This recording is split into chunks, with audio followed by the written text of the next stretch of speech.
Hello दोस्तों, मैं doctor कशिश Gupta, chief eye surgeon max hospital Bathinda. आज मैं आपके साथ जहाँ पे टेक्नोलॉजी की हम एक शिखर पे जा रहे हैं, जहाँ पे हम दुनिया की सबसे आधुनिक टेक्निक्स लेके आ रहे हैं, वहीं पे दूसरी तरफ जो हमारी ओपीडी में आते हैं उसमें सबसे बड़ा कारण जो है वो है हेडेक्स। हेडेक यानी कि सिर दर्द। हेडेक एक ऐसी प्रॉब्लम है जो हर घर में हर उम्र के लोगों को परेशान करके रखती है।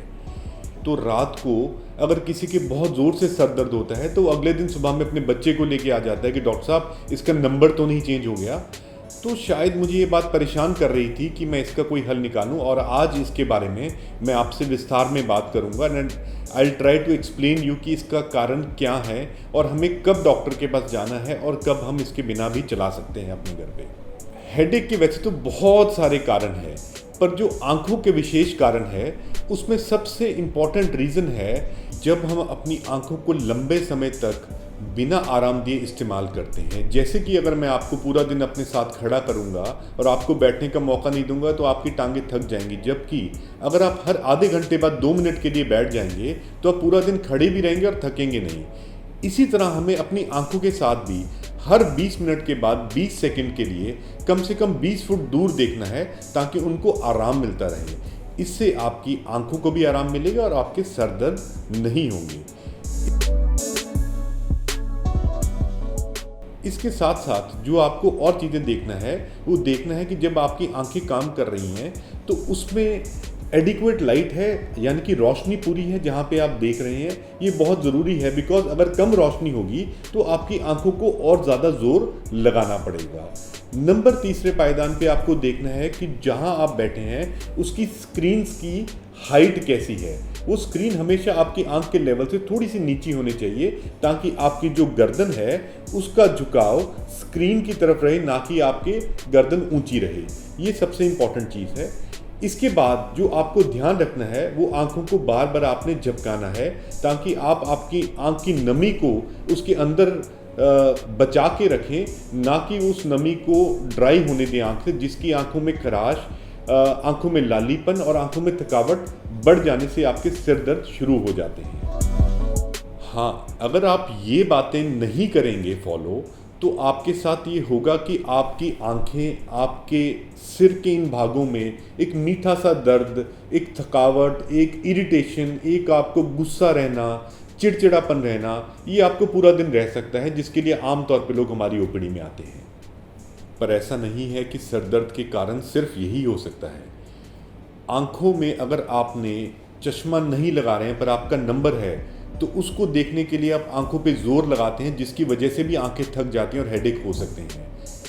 अगर आपने कोई नया चश्मे का नंबर लिया है उसको कई बार एडजस्ट करने में 3 से 7 दिन लग सकते हैं, पर अगर 7 दिन के बाद भी आपको सिर दर्द रह रहा है, हेडेक रह रहा है, तो अपने डॉक्टर के पास जाइए, क्योंकि उसमें हो सकता है जो आपका नंबर निकला हो वो सही ना निकला हो।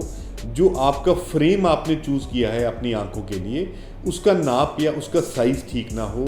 आपने जो शीशे लगाए हैं उसमें पर्टिकुलर कोटिंग्स ना होने की वजह से आपको स्ट्रेन पड़ रहा हो, या फिर जो आपके शीशे लगे हैं वो धुंधले हो सकते हैं, उनमें स्क्रैचेस हो सकते हैं, या वो बहुत पुराने हो सकते हैं। तो ये भी कुछ कारण है जिसकी वजह से आपको हेडेक हो सकते हैं, और ये छोटे से सॉल्यूशंस करके आप इससे ठीक हो सकते हैं। अब इसके साथ मैं एक बात और स्पष्ट करना चाह रहा हूँ कि सारे सिर दर्द आँखों की वजह से नहीं होते हैं। इसमें से 90% जो सिर दर्द के कारण है वो आंखों के अलावा और कारण हो सकते हैं, जिसका मुख्य कारण होता है टेंशन हेडेक, माइग्रेन आपने सुना होगा, क्लस्टर हेडेक एक कारण है, और नज़ला जुखाम या जिसको हम साइनोसाइटिस बोलते हैं। ये 4 जो कारण है ये सबसे मुख्य कारण है सिर दर्द के। सो दोस्तों, कुल मिला के अगर मैं बात करूं तो आपके जो सबसे पहले लक्षण मैंने बताया था जिसमें आपको मीठा मीठा दर्द होता है या आपको थोड़ा भारीपन रहता है, उसके लिए आपको अपने लाइफस्टाइल मॉडिफिकेशन करना है, अपने जीवन में परिवर्तन करना है, जिसके लिए मैंने एक स्पेशल वीडियो बनाया हुआ है, स्क्रीन लाइट वीडियो, जो आपकी स्क्रीन पे आप देख सकते हैं। इसको डिटेल में आप देखिए। जो दूसरे नंबर पे मैंने आपसे बात की कि अगर आपके चश्मे का नंबर लगना है या आपने अभी चश्मे का नंबर लगवाया है या चेंज किया है, उसकी वजह से आपको सिर दर्द हो रहे हैं, उसके लिए आप अपने आंखों के विशेषज्ञ, अपने ऑप्टोमेट्रिस्ट, अपने ऑप्टिशियन या चश्मे वाले से संपर्क करें और उनको अपनी प्रॉब्लम बताएं, ताकि वो आपके फ्रेम, आपके जो आंखों के लेंसेज हैं उसमें एडजस्टमेंट करके आपको उससे निजात दे सकें। बट तीसरा और मुख्य संदेश जिसके साथ मैं अपना ये वीडियो ख़त्म कर रहा हूँ वो ये है कि इन कारणों के अलावा अगर आँख में लाली हो और दर्द हो, उस टाइम पे आपको घर पे नहीं बैठना है, उस टाइम पे आपको इंतज़ार नहीं करना है। आपको तुरंत अपने नज़दीकी आंखों के अस्पताल में जाना है, अपनी आंख का चेकअप कराने के बाद ही दवा लेनी है और उस सर दर्द को हमें इग्नोर नहीं करना है। सो दोस्तों, wish you a healthy life, healthy eyes. See you again soon.